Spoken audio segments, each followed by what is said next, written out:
विद्यार्थी मित्रांनो नमस्कार. तुम्ही जर नीट, IIT किंवा CET ची तयारी करत असाल तर हा व्हिडिओ शेवटपर्यंत नक्की पहा. 11वी मध्ये तुम्ही ऑफलाईन किंवा ऑनलाईन तयारी करत असाल किंवा काही विद्यार्थी असेही असतील की त्यांनी 11वी मध्ये सिरियसली अभ्यास केलेला नाही, अशा सर्वच्या सर्व विद्यार्थ्यांसाठी आम्ही नीट, IIT आणि CET साठी सेपरेट म्हणजे स्वतंत्र बॅचेस सुरू करीत आहोत. या बॅच मध्ये आम्ही 12चा पूर्ण सिलेबस घेणारच आहोत. त्याचबरोबर 11चे पूर्णच्या पूर्ण रिव्हिजन घेतले जाईल व त्याचबरोबर बोर्ड एक्झाम, टेस्ट सिरीज ची तयारी सुद्धा करून घेतली जाईल.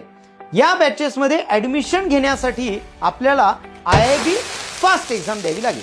ही परीक्षा 18 जानेवारी 2026 रोजी होणार असून आपल्याला या परीक्षेसाठी नोंदणी करणे अनिवार्य असेल. Remember, registrations are only for new IIBians, not for IIBians who are already in a class 11. To register now, visit our website www.iibedu.com or you can contact on the number which is given in this screen. किंवा अधिक माहितीसाठी जवळच्या IIB शाखेला नक्की भेट द्या. धन्यवाद.